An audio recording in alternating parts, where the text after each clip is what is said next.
नमस्कार। क्या आपको भी लगता है कि महिला बाल विकास विभाग के अंतर्गत आंगनवाड़ी केंद्रों में जो आंगनवाड़ी कार्यकर्ता और सहायिका की भर्ती होती है वह पक्की सरकारी नौकरी है? तो रुकिए, आज मैं आपको आंगनवाड़ी जॉब के 5 बड़े झूठ की सच्चाई बताने वाला हूं। बहुत सारी बहनें इस सच्चाई से वाकिफ नहीं है, भ्रम में रहती हैं, इसलिए कहीं ना कहीं आगे चल करके उन्हें परेशानी होती है। तो आज इस वीडियो को देखिएगा, बहुत महत्वपूर्ण चीजें मैं इसमें कवर करने वाला हूं, जिससे कहीं ना कहीं आपको एक सच्चाई जानने मिलने वाली है। स्वागत है आप सभी का आपके अपने YouTube चैनल ऑल योजना इन्फो में। मेरा नाम है अरुण लोधी और यहां पे हम बात करते हैं केंद्र सरकार, राज्य सरकार की हर एक स्कीम के विषय में, चाहे वो हमारे किसान भाइयों के लिए हो, युवाओं के लिए हो या महिलाओं के लिए हो।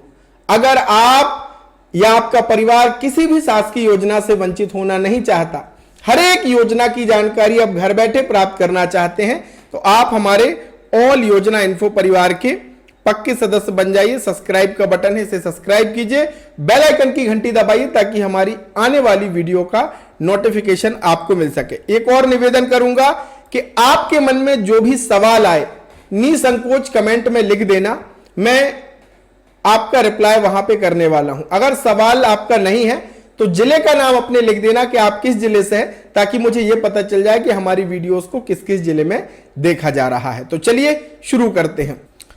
झूठ नंबर 1, लोगों को यह लगता है कि आंगनवाड़ी भर्ती में होने के बाद हमें सारी सरकारी सेवाएं मिलने लगेगी, हमारी पक्की नौकरी हो जाएगी। जबकि आंगनवाड़ी कार्यकर्ता और सहायिका का जो पद होता है वो एक प्रकार से मान सेवी पद होता है। समय समय पर विभाग के द्वारा आपका जो मानदेय है वो बढ़ाया जाता है, आपको भुगतान जो वेतन है उसको बढ़ाया जाता है। इसको आप पक्की नौकरी नहीं कह सकते, यह एक मान सेवी पद होता है। झूठ नंबर 2, लोगों को यह लगता है कि आंगनवाड़ी की जॉब में काम कम होता है और आराम ज्यादा होता है। सियाने कहते हैं कि भैया दूर के ढोल सुहावने। लोगों को यह लगता है, जबकि आंगनवाड़ी कार्यकर्ता हो और चाहे सहायिका हो, दोनों बहुत महत्वपूर्ण और जिम्मेदारी वाले काम हैं। सहायिका को बच्चों को घर से लेकर के आना है सुरक्षा के साथ और पूरी जिम्मेदारी के साथ पुनः आंगनवाड़ी छुट्टी होने पर उन्हें घर तक पहुंचाना है, आंगनवाड़ी में सारी देखरेख करना है। इसके साथ ही साथ आंगनवाड़ी कार्यकर्ता का काम केवल आंगनवाड़ी खोल लेना नहीं, आंगनवाड़ी में बच्चों की जांच करना, उनकी देखरेख करना, इसके साथ ही विभाग को सारी रिपोर्ट साझा करना, वैक्सीनेशन के काम में सहयोग करना, स्वास्थ्य संबंधी अगर कोई सर्वे का काम आ जाए वो सर्वे का काम प्रशासन के द्वारा जो दिया जाता है वो उन्हें करना पड़ता है। और सबसे ज्यादा इसमें पेपर वर्क होता है, सारी चीजें रिपोर्ट अपनी आला कमान को, विभाग को सौंपना पड़ता है। और तीसरा सबसे बड़ा झूठ, तीसरा झूठ क्या है कि लोगों को यह लगता है कि एक बार आंगनवाड़ी कार्यकर्ता या सहायिका बन जाओ जीवन सुरक्षित हो जाएगा, यानी इसमें पेंशन वगैरह भी कुछ मिलेगी। तो ऐसा इसमें नहीं है, आपको मानदेय मिलता है और इसमें रिटायरमेंट के बाद कोई पेंशन की व्यवस्था भी नहीं है।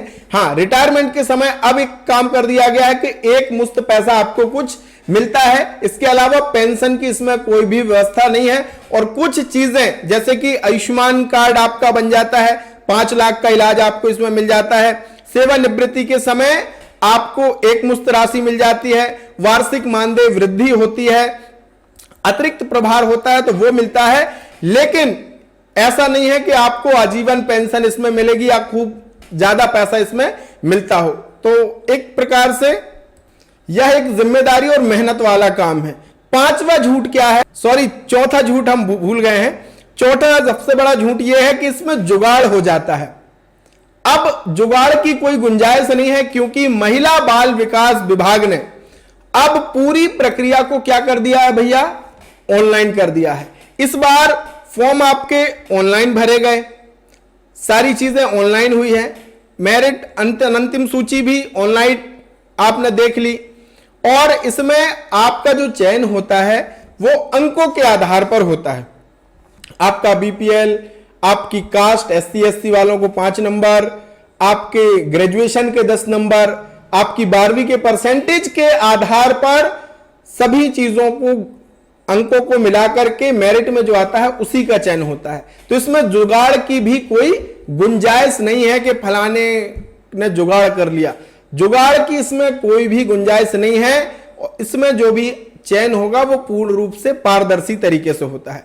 किसी को लगता है कि जुगाड़ से उसका हुआ तो आपको अवसर मिलता है, आप दावा आपत्ति लगा सकते हैं। आपको एक और अवसर मिलता है, आप कलेक्टर महोदय के पास अपील कर सकते हैं। एक और अवसर भी मिलता है कि संभागायुक्त महोदय के पास भी आप द्वितीय अपील कर सकते हैं।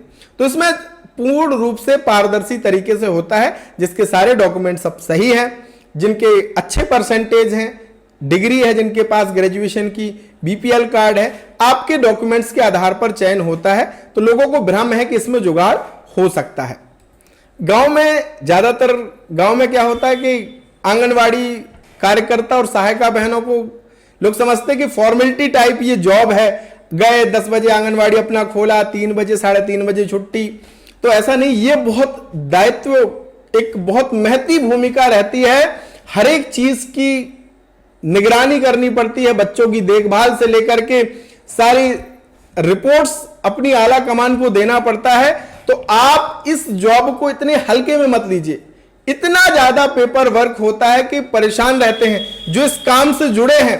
कभी अगर आपको समय मिले तो आंगनवाड़ी कार्यकर्ता या सहायिका से मिलिएगा, और उनसे जब आप चर्चा करेंगे तो निश्चित ही आप पाएंगे कि वो जो काम है आंगनवाड़ी कार्यकर्ता को हो, सहायिका का हो, अब वो उतना आसान नहीं है, क्योंकि आपको पेपर वर्क बहुत ज्यादा होता है। आप आजकल सोशल मीडिया भी है, कुछ अगर चीजें गड़बड़ होती हैं तो थोड़े में जांच हो जाती है या फिर निलंबन वगैरह हो जाता है, सस्पेंड भी हो जाते हैं, ये सारी चीजें भी हैं। तो ऐसा नहीं है कि पूर्ण रूप से अगर आप आंगनवाड़ी कार्यकर्ता या सहायिका बन गए तो आप मर्जी के मालिक हो गए, ऐसा नहीं है। आपके ऊपर आंगनवाड़ी सुपरवाइजर भी होती हैं, वो पूरी निगरानी करती हैं कि समय सीमा में आंगनवाड़ी केंद्र खुल रहा है कि नहीं खुल रहा है, सारी चीजें जो विभाग की तरफ से प्रदान की जाती है वो व्यवस्थित रूप से चल रही हैं कि नहीं चल रही हैं, इस तरीके की सारी चीजें हैं। तो ये मिथ्या है, लोगों को लगता है कि ये बहुत आसान काम है, बिल्कुल आसान काम नहीं है। और फिर जब कोई ग्रेजुएशन वाली महिला का चयन हो जाता है, सहायिका में बच्चों को लाना ले जाना, और तब उन्हें पता चलता है कि ये जॉब तो भाई मैंने तो कुछ और सोचा था कि बहुत आराम वाला काम होगा, अब मैं तो यहां पे फंस गई हूं, ये काम मुझसे नहीं हो पा रहा है। तो आपको सच्चाई जानना बहुत जरूरी है। कोई भी काम अब आसान नहीं है, हर एक काम में चुनौतियां हैं। अपना हर एक विभाग ने काम नियुक्त किए हुए हैं, दायित्व दिए हुए हैं, उनको आपको निर्वहन करना पड़ेगा, तभी आप निरंतर काम कर सकते हैं। तो ये थे कुछ झूठ जिनकी मैंने सच्चाई आपको बताई। आशा करते हैं आपको पसंद आया होगा, और अगर आपके मन में कोई सवाल है तो कमेंट में जरूर लिखिएगा। मिलेंगे एक नई वीडियो, नई जानकारी के साथ, तब तक के लिए बहुत बहुत धन्यवाद। जय राम जी।